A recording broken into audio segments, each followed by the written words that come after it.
In just a moment, we'll hear from Harry Singh, managing partner and president of Ayming Canada, who is a renowned international consultant and global leader in government funding and tax credits in over 15 different countries. Now, Ayming has helped so many in the manufacturing space to explore more ways to innovate and help fund the cost of R&D. You'll hear about how their work has helped so many keep their doors open and avoid having to lay off their staff. Now, whether you've been in business for decades or recently ramping up, Harry and his team at Ayming Canada will be able to shore up your operations and usher in innovation. Harry Singh, managing partner and president of Ayming Canada. How are you today? Very well, very well. My travels have brought me to Houston. So even though this is about the Canadian landscape, I'm taking this from Houston, but very excited to be here.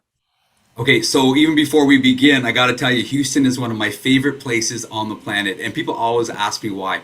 I don't know. Maybe it's Sugarland. Maybe it's the Rockets. I don't know. What part of Houston are you in?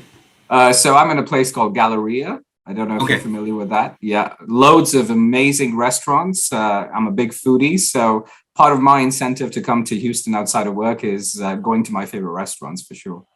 Okay, well, we're gonna next time I'm in Houston, make sure we connect, and we're definitely gonna go out. Then I guess the other attraction for me, anyways, is Galveston is just down the road. Yeah. So my family and I, we enjoy cruising. So yeah, we've definitely cruised out of Galveston before. Amazing, amazing. Yeah, no, I like Houston. The city grows on you for sure. You know, it's interesting. You are definitely an international consultant and a global leader in government funding and taxation, and you've been doing that in over 15 countries now. Clearly, you're a man of many travels, managing here in Canada and in Houston. Your accent probably says that you were born and raised on the other side of the pond. Now, how did all of that come together, for what you motivated you to jump into this space? Yeah, look, I could give you the cliche around I became an engineer because my father was an engineer, but no, I'll spare that story. The reality is there's a geek inside me. It's been there forever. I've loved technology. I've loved innovation. And, when I learned about Ayming and the sole purpose of our company is to help businesses fund innovation and growth in a non-dilutive manner, there was a natural marriage there. So, 11 and a half years later, having loads of fun, it's been an amazing journey. And look forward to, the next decade. That's how much I like this space. The next decade. Okay, wow, that's a commitment. Most people can't see past a couple of years in their role now. Now, can you tell us a little bit more about what Ayming is? My guess is because you're in the manufacturing space and how you support manufacturers across Canada, it's only those in the industry, specifically the manufacturing industry, that would know who you are. Can you tell us, the masses, what is Ayming and what value do you bring to the market? Yeah, so, I get asked this question all the time, and the simplest way for me to describe ourselves outside of, yes, we're global and we're amazing, is we've got one mission in the world, which is to help companies fund innovation and growth in a non-dilutive manner. And that means leveraging any and all government support there is to further innovation, to further production, to further manufacturing. So, in Canada, we are a leader in helping companies do that. So, be that federal and provincial incentives, grants, interest-free loans, R&D tax credits, anything that deals with government funding, that's our play in the manufacturing space. And we've been doing that for a very, very long time. So, we help manufacturing companies with funding for hiring employees, training employees, research and development, equipment purchases, reducing their carbon footprint, growing their business outside of Canada. So export growth, the list goes on and on. Now, you've used the phrase without diluting. Yeah. Obviously, manufacturing in that space, it is not only labor intensive, but it's cost intensive to start or to pivot. And how many manufacturing companies have had to and benefited from that pivot? But that comes with a price tag. So can you describe the role when you mention government funding, whether it's on the provincial or federal level? What impact can that really have for a client or a company that works with you? Yeah, you mentioned the word pivoting, and what I'll say is, as we're getting out of a post-COVID recovery type economy, my belief is that the companies that are going to do really, really well are the ones that are going to pivot with innovation around everything they do. So, for that reason, the federal and provincial governments have loads of support available to companies to fund their innovation, their product development, their process improvements, their R&D initiatives. And funding can range anywhere from tens of thousands of dollars all the way to millions of dollars. And, it's not just one program, it's a recipe of programs leveraging R&D tax credits, R&D grants, other initiatives that really help you fund innovation.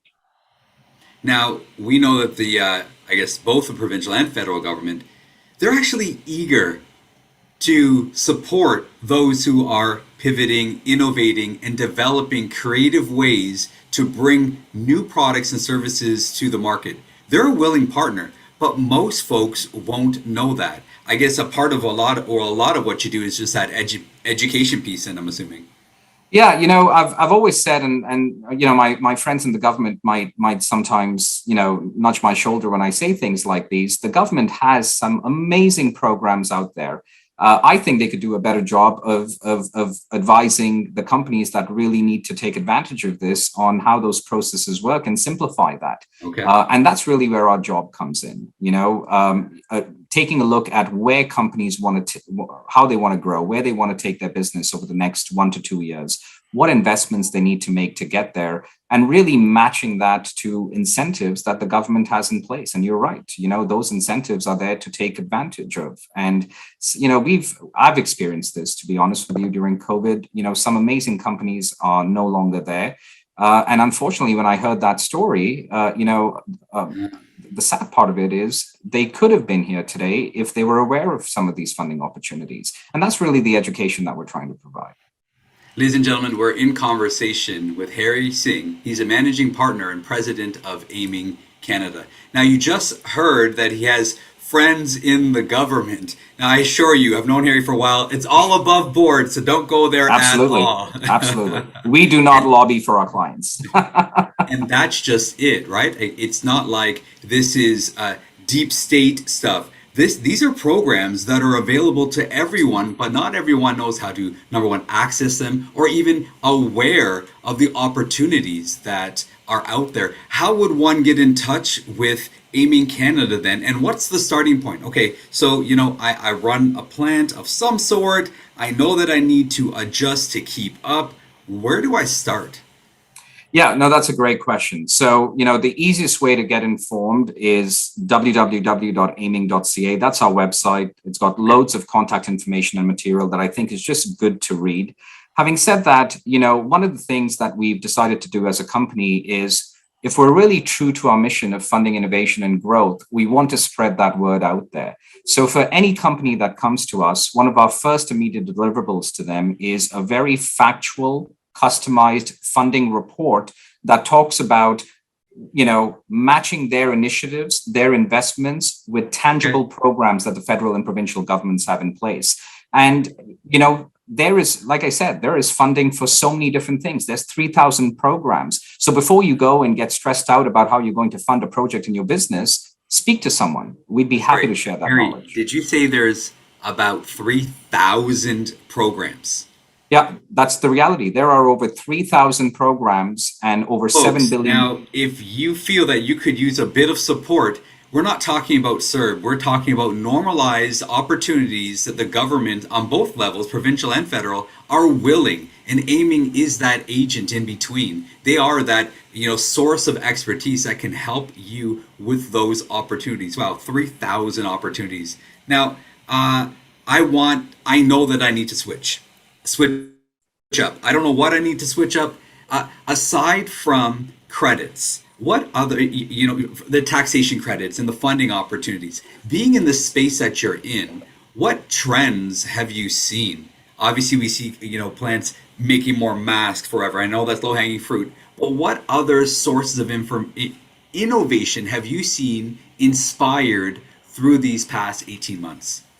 Yeah, no, that's a great question. So in terms of, the obvious examples of our clients in the health and beauty space pivoting towards making sanitizers, our clients in the fabric industry switching towards masks. We have loads of clients in the clinical research, biotech, pharma industries, doing some absolutely stunning state-of-the-art research around solutions, not just to fight COVID, but to make some of these a thing of the past, so that, what everyone says, this is the new normal, and I refuse to accept this as the new normal. What we all had previously was normal, and I think there's companies that are pushing the envelope of research and innovation to get there. I don't want to get into specific examples because I don't want to ruin companies' IP for confidentiality reasons, but what I will say is, our clients that have survived COVID are the ones that have pivoted and had record years because they've seen that as an opportunity. And that's what more and more owners in manufacturing need to focus on, is being open-minded, being opportunistic, being curious,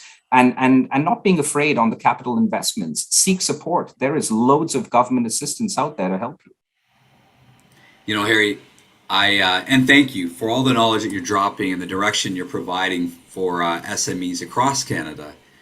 In the role that I'm in, when any contacts that I have, hey, you were speaking to so and so, I have an idea. I would love to one day maybe do this. I would love to one day maybe do that.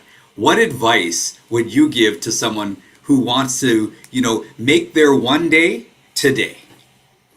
Yeah, it's very easy to talk about things like, if you're starting your business, you've got to focus on your ideal client profile. You've got to have your go-to-market strategies right. You've got to have your value proposition right. People figure that stuff out. If you're serious about business, you're going to figure that out.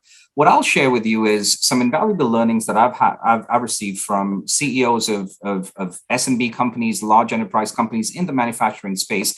And it's things beyond that. It's things like, if you really are looking for a successful business that's here to stay for years to come, you've got to have a list of non-comparables. You're not on a list of things that you are not willing to compromise on, I should say. So for me, things like mental strength are very, very important. Building a strong work culture is very, very important. And if you find that balance and strike that balance with amazing people around you in your business, you'll be amazed at the growth you attain. Clients, you just cannot ignore the importance of clients. And yet, yes, when you're starting a business, times get busy and you focus on exponential growth and you tend to lose that touch point with clients. And for me, things like that are sinful because, a happy client is almost like having a team of indirect salespeople. They'll never sham away from referring you to somebody, opening up their network, and will really help your business stay for years and years to come. People don't talk enough about business awareness. And, if you're a business owner that's serious about growth, then you need to be serious also about asking for feedback from your clients and your employees, because it's that feedback that's going to help you question existing models and make them better for your employees and your clients. And like we also said, the last point for me is being opportunistic, being open-minded, pivoting your business, taking risks, and leveraging support. Ladies and gentlemen, we're in conversation with Harry Singh. He, again, is the managing partner and president of Ayming Canada. One final question for him.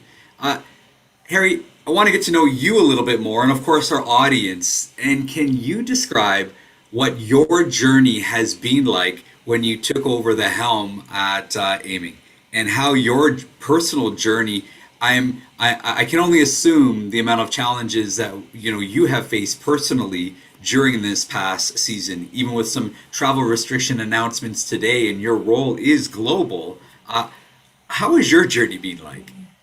Yeah, it has been tiringly exciting, is the way I would describe it.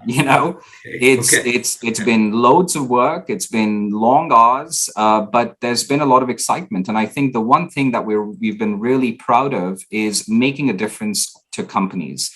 Helping them survive COVID, not closing shop, not having to fire employees, working with them even more inclusively to really bring them a lot more support in these vital years, the past 2 years that they've needed. And yeah, the journey hasn't been easy, but we've stayed true to our mission, and we've added elements over the past 2 years that have helped us further that mission of helping companies. So, we invested with a a partner in our own artificial intelligence-driven grant software, as an example. And this software ties in live today to all the federal and provincial agencies, and companies can leverage not just a few programs, but a slew of programs to really increase their overall government funding. You know, we've worked with partners, and companies need money today during the COVID climate. So we've worked with partners and created a fund of $150 million, where if companies need money, access to money today for future grants or R&D tax credits, but instead of waiting for the processing time of the agencies, they can get that money in a matter of 2 to 10 days from us. So it's all about supporting the community, doing what's right to help companies sustain. And I think if you do that, those favors are returned multiple folds. And that's one of our keys to success, just being relentless to our pursuit of our mission of helping companies with funding. Obviously you're one of our favorites, and mainly because we share similar DNA at Canadian SME Business Magazine. Absolutely. And that's to help and support businesses across the country, not only to maintain and sustain what they have been doing, but also to help launch all those ideas that have been percolating within the core of who people really are. And we look forward to the work that you continue to do as you support businesses across the country. Ladies and gentlemen, once again, thank you, Harry, for joining us today. It's a pleasure. Thank you for having me. Yes, we heard that right. Ayming has access to more than 3,000 funding opportunities, meaning there is definitely space for you. But it's more than just dollars and cents. They care about building the right culture and developing the mental strength required to persist through the process of pivoting or bringing new innovation to the market. This is Shiraz Sadiq, host of Small Business Talks, paving a way for your prosperity.